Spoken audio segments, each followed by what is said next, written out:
Akashvani presents Morning News.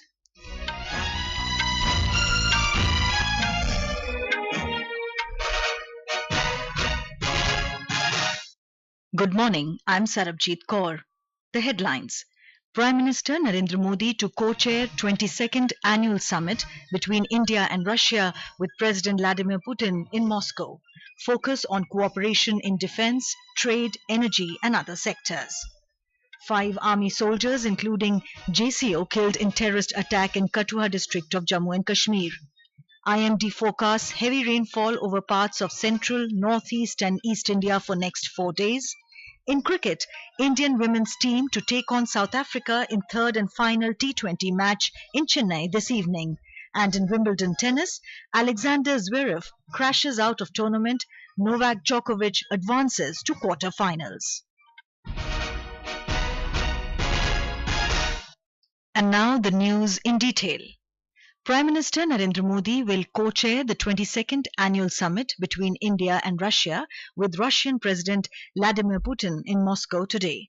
During the annual summit, Prime Minister Modi and President Putin will review the whole range of bilateral issues including defense, trade linkages, investment ties, energy cooperation, education, culture and people-to-people exchanges.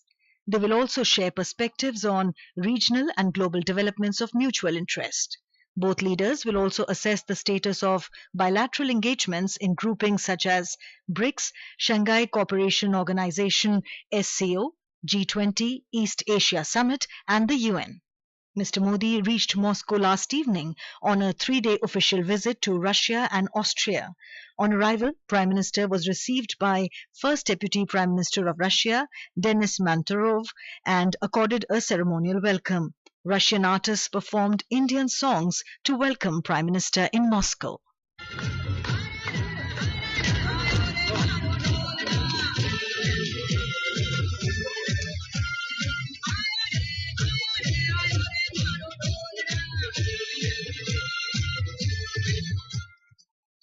President Putin also hosted a private dinner for the Prime Minister last evening. Today, Prime Minister Modi will interact with the Indian community in Russia. He will also lay a wreath at the tomb of the unknown soldier in Kremlin and visit the Rosatom Pavilion at the exhibition venue in Moscow. These engagements will be followed by restricted-level talks between the two leaders, which will then be followed by delegation-level talks. Our correspondent has filed this report. India and Russia have a special and privileged partnership since 2020, which has remained resilient in the wake of multiple geopolitical challenges. The annual summit between the two leaders is the highest mechanism to steer and drive the cooperation between India and Russia. The bilateral trade has seen a sharp increase in 2023-24. It has since touched close to $65 billion, primarily due to strong energy cooperation between India and Russia. Trade, however, remains imbalanced, with Indian exports of $4 billion and Indian imports being close to $60 billion. It is a matter of priority in India's discussions with the Russian side. Investment ties between the two countries are also growing, including in the field of energy, banking, railways and steel. Russia also remains an important partner for India's energy security and defense. Suparna Saikia, Akashvani News, Delhi. In the second leg of his two-nation tour, Prime Minister will be visiting Austria later today at the invitation of the Chancellor of Austria. This will be Prime Minister Modi's first visit to Austria. He will hold restricted delegation-level talks with the Chancellor of Austria as well as a high-level business engagement. Dr. Radha Anjali, a Bharatnatyam dancer and president of Austro-Indian Association, said that the PM Modi's visit to Austria is significant for the relation between the two countries. We are very excited and I think it is very good and very important for the relation of the two countries and to build up the friendship more, which has been there in past, but maybe we can build up more friendship for the future. The Austro-Indian Association since 60 years is working for the friendship between the two countries on different levels. Just recently had our 60 years anniversary. In Jammu and Kashmir, 5 army soldiers, including a JCO, were killed and 5 others injured in a terrorist attack in Kathua district of Jammu division yesterday. Akashvani Jammu correspondent reports that the attack took place in the Bhadnota village in Bilawar sub-division of Kathua district. The injured soldiers have been shifted to sub-district hospital Bilawar for advanced treatment. The terrorists threw a grenade and then opened fire with automatic weapons on the army vehicles that were on routine patrol duty. The security forces retaliated, but the terrorists escaped from the spot. Elite soldiers group were airdropped in Mandli sector in the evening close to the attack site area. A massive cordon and search operation has been launched in the area by the security forces after the injured soldiers were removed to the hospital for treatment. Further details are awaited. The Supreme Court has asked the Centre and National Testing Agency (NTA) to file a report before it on the NEET UG paper leak case. The top court also directed the CBI to file a status report on its investigation into the case so far. The apex court has asked the NTA, Centre and the CBI to submit their reports before it by 5 p.m. tomorrow. Telecom Regulatory Authority of India (TRAI) has notified amendments to regulatory framework for broadcasting and cable services and releases. TRAI has removed the ceiling on network capacity fee NCF of 130 rupees for 200 channels and 160 rupees for more than 200 channels. The fee will now be driven by market forces. In order to ensure transparency, the regulator said that all charges have to be mandatorily published by service providers and communicated to consumers besides reporting to it. The primary objective of these amendments includes facilitating growth of the broadcasting sector. BJP National President JP Nadda will visit Kerala today, marking his first visit to the state following the Lok Sabha elections. He will be participating in an expanded executive meeting of the state BJP in Thiruvananthapuram and other key meetings. Party national media head Anil Baluni said this visit marks Mr. Nadda's first visit to Kerala following the Lok Sabha elections.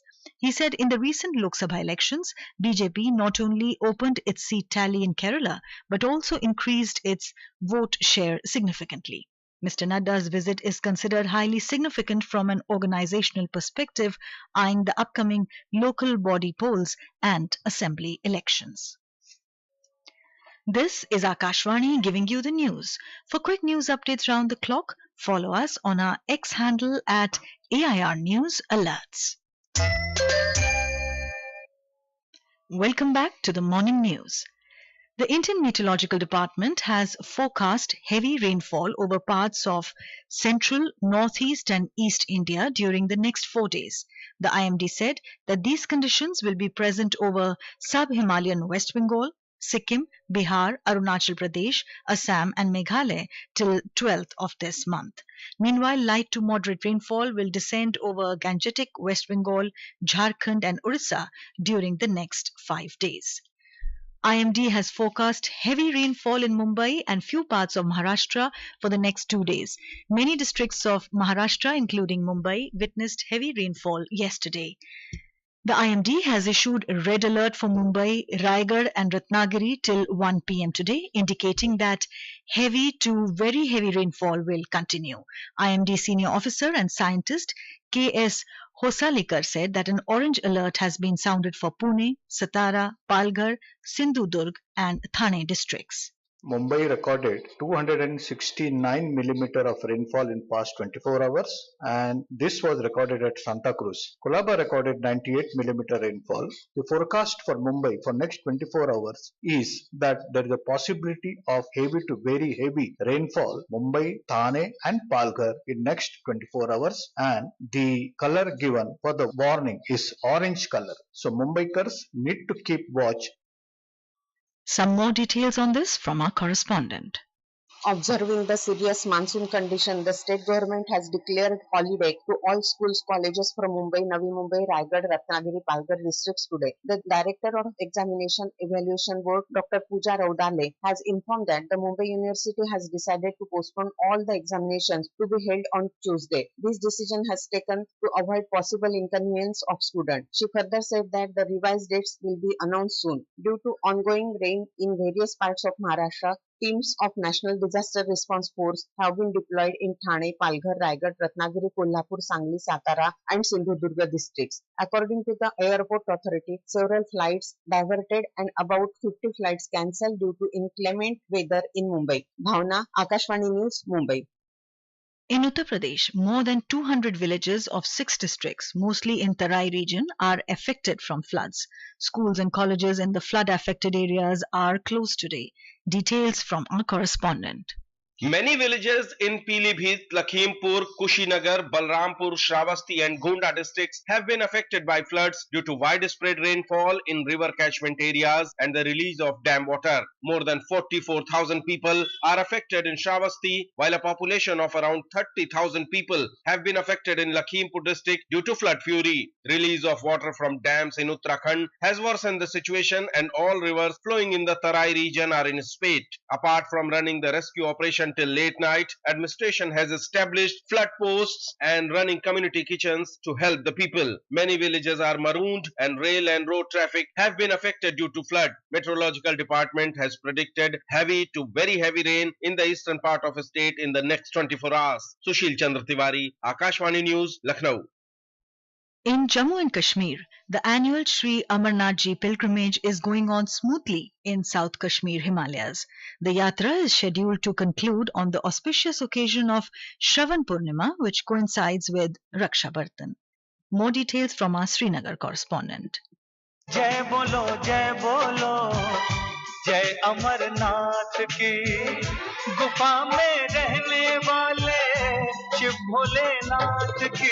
With 24,879 pilgrims having paid their obeisance at the Holy Cave Shrine yesterday, the 52-day-long Holy Shri Amarnath Yatra has crossed 207,016 mark in last 10 days since the Yatra started on June 29 from twin tracks of Baltal Swanmarg and Nunwan Pahalgam in the Kashmir Valley. There is an unabated rush of pilgrims as thousands of yatris are reaching Holy Cave Shrine from both the Yatra tracks as well as through special chopper services on daily basis. Authorities have put in place all requisite arrangements for the convenience of the yatris of Shri Amarnath Yatra this year. This is Sunil Kot for Akashvani News from Srinagar. Chalo Amarnath, chalo ek saath. And now some sports news. In cricket, Indian women's team will take on South Africa in the third and final T20 match of the series at M.A. Chithambaram Stadium in Chennai this evening. The match will begin at 7 p.m. South Africa are currently leading the series 1-0 after they had won the first match by 12 runs at the same venue, while the second match was called off due to rain. In tennis, fourth seed Alexander Zverev of Germany has crashed out of Wimbledon tournament after losing to 13-seeded American Taylor Fritz in men's singles pre-quarterfinal. In another pre-quarterfinal, 7-time champion and second seed Novak Djokovic of Serbia defeated 15-seeded Danish player Holger Rune 6-3, 6-4, 6-2. And now for a look at today's newspapers, it's over to Shefali Singh. Thank you, Sarabjit. Most newspapers today lead with pictures of Russian President Putin welcoming Prime Minister Narendra Modi. The Indian Express headline reads, Modi-Moscow message, deepen ties, no solution on battlefield. The other story that takes the limelight today is that of NEET UG 2024, leak in NEET clear, no room for denial, says Supreme Court. Centre considers moving medical exam from paper to online mode, informs the Hindustan Times. Health Minister reviews preparedness of government hospitals to tackle dengue and malaria, writes the Delhi Tribune. With heavy rains continuing to batter Mumbai, the Pioneer has a picture of passengers waiting for trains at a waterlogged railway station. And finally, the Times of India has an inspiring story of a new cafe in Delhi High Court. The caption reads, Hope brews here, 10 neurodiverse individuals to run this cafe at High Court. And with that, it's back to you, Sarabjit. Thank you, Shefali. And now, before we end the bulletin, the headlines once again. Prime Minister Narendra Modi to co-chair 22nd Annual Summit between India and Russia with President Vladimir Putin in Moscow. 5 army soldiers, including JCO, killed in terrorist attack in Kathua district of Jammu and Kashmir. IMD forecasts heavy rainfall over parts of central, northeast and east India for next 4 days. In cricket, Indian women's team to take on South Africa in third and final T20 match in Chennai this evening. And in Wimbledon Tennis, Alexander Zverev crashes out of tournament. Novak Djokovic advances to quarter-finals. And with that, we end the morning news. Have a nice day.